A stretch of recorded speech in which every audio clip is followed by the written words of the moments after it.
percentage ionic character from dipole moments and electronegativity difference. ये BSc part first year chemistry paper first inorganic chemistry unit second molecular theory के अंतर्गत आता है। Contents जो discuss किए जाएंगे इसके अंदर, पहला है डाइपोल मोमेंट्स, उसका इंट्रोडक्शन। दूसरा है percentage ionic character from dipole moments. तीसरा है percentage ionic character from electronegativity. चौथा है dipole moments of polyatomic molecules और एप्लीकेशंस ऑफ डाइपोल मोमेंट्स।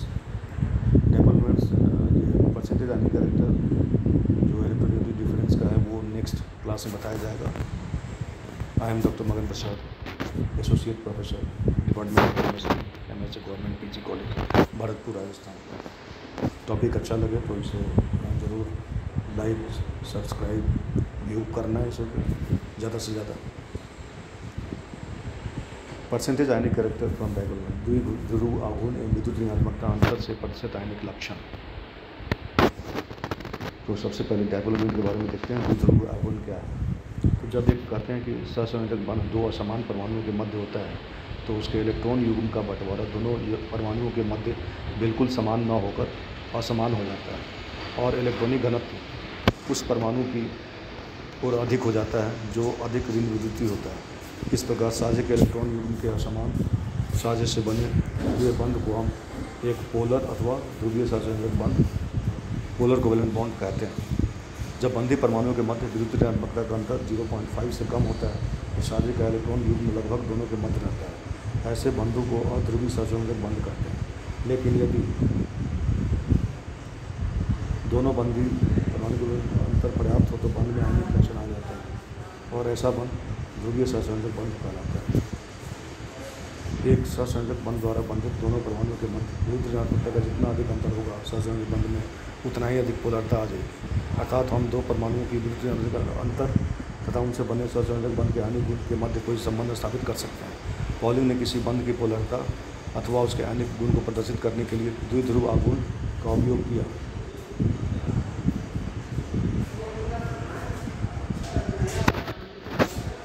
किसी पोलर अथवा ध्रुव के अणु दोनों ध्रुवों के बीच की दूरी अर्थात अंतर्नाभिकीय दूरी व एक ध्रुव पर उपस्थित आवेश के गुणनफल को डाइपोल मोमेंट कहा जाता है। इसे म्यू द्वारा प्रदर्शित करते हैं। इसे डिवाई यूनिट के रूप में प्रदर्शित किया जाता है। 1 d y is equal to 10 to the power minus 36 ESU और 10 to the power minus 8 picometre ESU।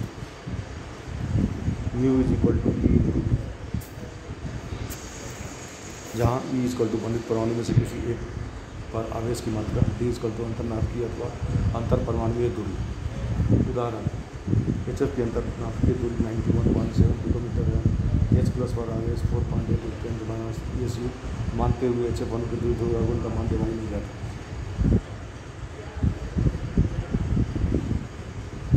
तो mu is equal to E into D, mu is equal to मान रखने पर 91.7 picometre, 440.16 inter 1 10, 4.4 inter 1 18 picometre is equal to 4.4 ये आता है।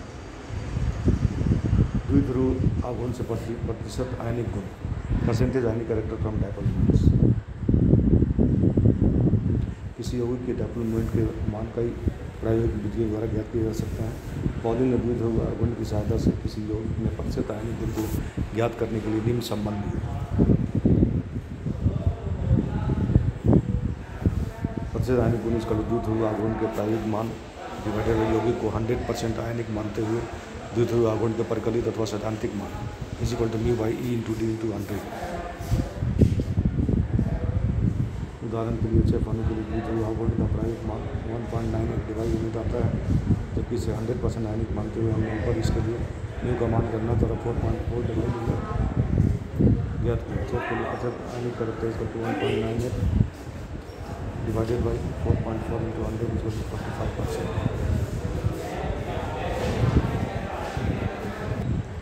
Percentage ionic character from electronegativity, जो किसी यौगिक का द्विध्रुव आघूर्ण दोनों परमाणु में विद्युत ऋणात्मकता के अंतर का एक माप है। तो पॉलिंग विद्युत ऋणात्मकता में अंतर प्रतिशत आयनिक गुण के मध्य ग्राफ खींचा।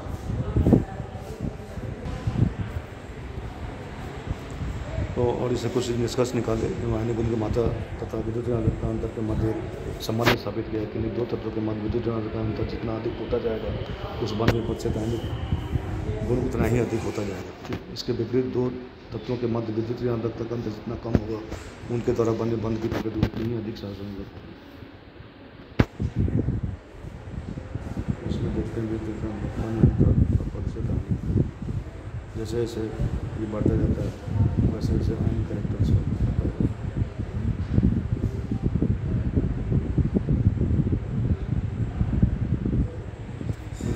ऋणात्मकता में अंतर व परसेंट आयनिक गुण के मध्य होता है।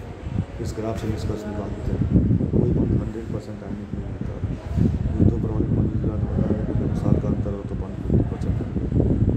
यदि कोई 100% सहसंबंध अंतर तब होता है जब उसमें बंधित परमाणु के मध्य ऋणात्मकता का अंतर शून्य होता है। तो समान परमाणु के मध्य का सहसंबंध बंध हो ही पूर्ण रूप से नॉन पोलर कोवेलेंट बॉन्ड हो। इस वक्र के आधार पर निम्न समीकरण को विकसित किया। Percentage ionic E1 minus E to the power -1/4 XA minus XL square.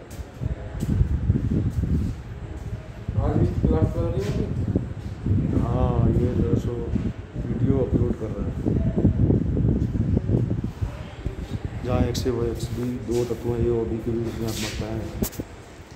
इस समीकरण का तत्वों का उपयोग क्वांटिटेटिव यूज है कि इसकी सहायता से HI HB और HCl के लिए आयनिक गुण की प्रतिशत मात्रा क्रमशः 4, 11 व 19 आती है जो दूर ध्रुवीय आघूर्ण विधि से ज्ञात किए गए मानों के निकट ही।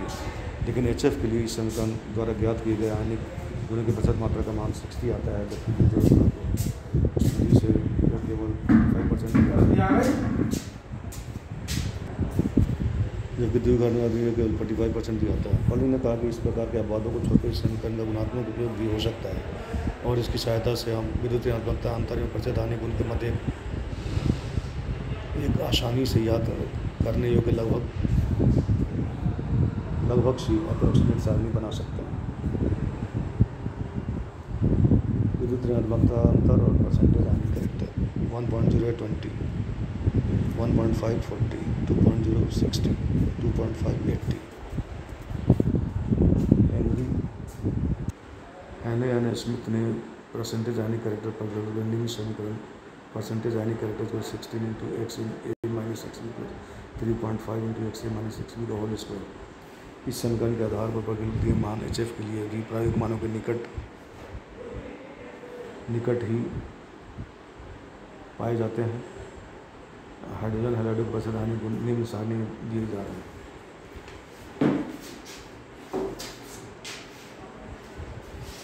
HF का XA माइनस XB 1.9 म्यूज को 10 to the power 18 1.91 और इस तरह से ये सारणी जैसे इस वैल्यू दिए गए हैं। इस सारणी से हम परसेंटेज आयनिक कैरेक्टर कैलकुलेट करते हैं और डिफरेंट वैल्यू जो दिए हैं इससे हम समझ सकते हैं। अब है development of polyatomic molecules. Brief विवरण में हम जिन अणुओं के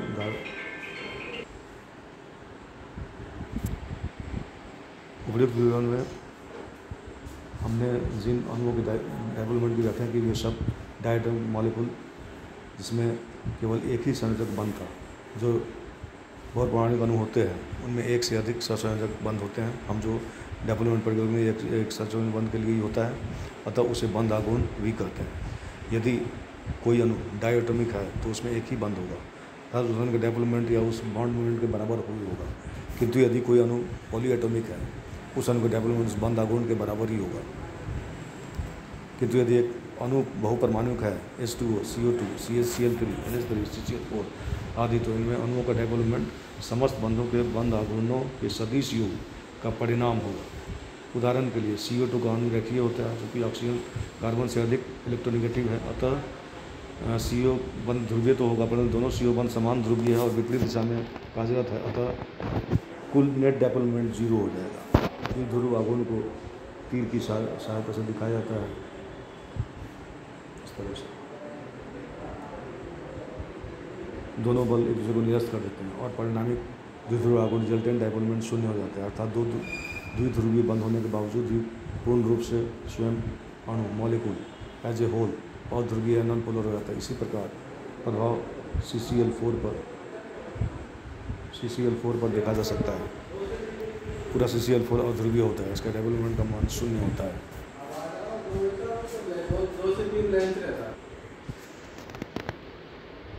CCl4 चतुष्फलकीय अणु होता है जिसमें चारों क्लोरीन परमाणु चतुष्फलक के चारों कोनों पर स्थित होते हैं, अतः ये एक दूसरे का बंध आघूर्ण निरस्त कर देते हैं। CCl4 BH3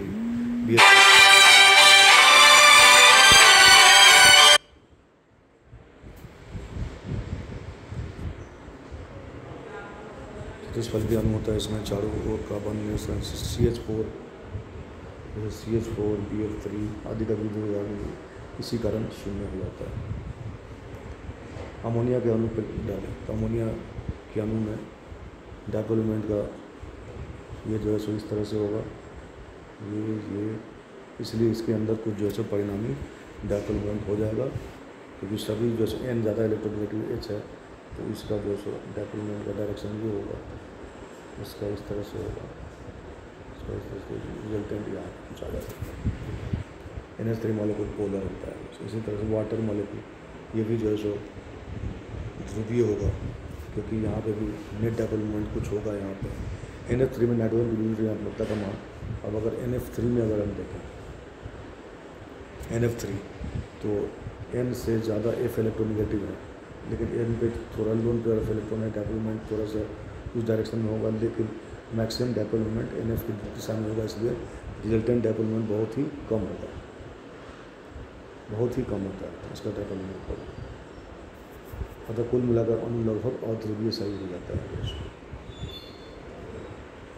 डेवलपमेंट के उपयोग, पहला परसेंटेज आयनिक कैरेक्टर लक्षण का निर्धारण।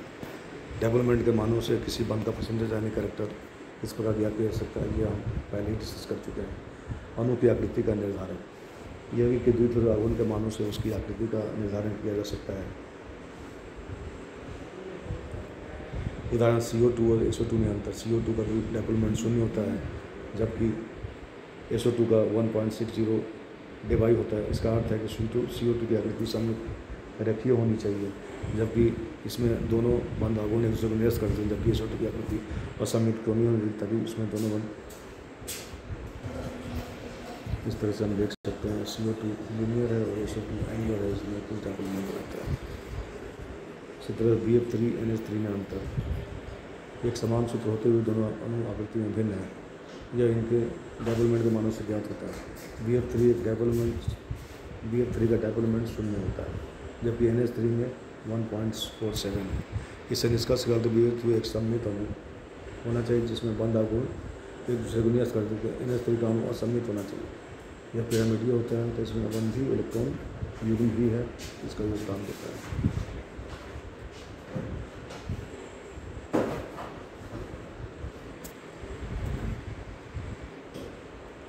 इसी तरह से तीसरा है cis व ट्रांस समावियों के भेद। डेवलपमेंट के आधार पर cis व ट्रांस समावियों में भेद किया जा सकता है। उदाहरणार्थ PtCl2 NH3O2, इसका μ=0 ट्रांस है। इसी तरह से अगर cis है तो इसमें कुछ मान होता है डेवलपमेंट का।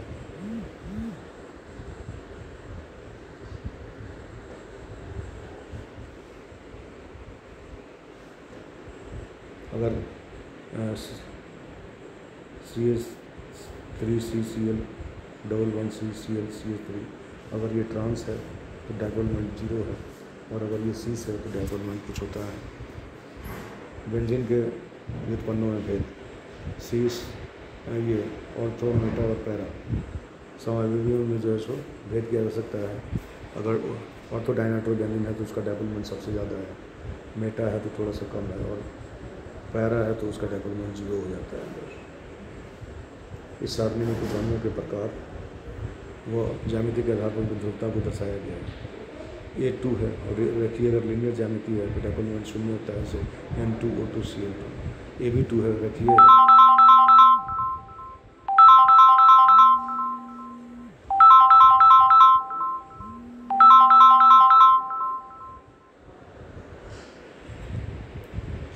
CO2 AgCl2, AB3 त्रिकोणीय है तो 0 BF3, इसी तरह से AB4 है, संचित रेगुलर टेट्राहेड्रल CCl4 है। तो इस तरह से हम देख सकते हैं बहुत सारे मॉलिक्यूल के डेवलपमेंट के बारे में और ज्यामिति के बारे में बताया गया है, इसको हम इस तरह से समझ सकते हैं। तो आज का टॉपिक हम यहीं पे समाप्त करते हैं। इसमें जो है सो डेवलपमेंट के द्वारा भी जो है सो परसेंटेज आयनिक कैरेक्टर और इलेक्ट्रोनेगेटिव डिफरेंस के द्वारा परसेंटेज आयनिक कैरेक्टर समझा दिया गया, जो कि पहले हम कहे थे कि अगले क्लास में डिस्कस करेंगे, लेकिन इसी क्लास में डिस्कस किया है।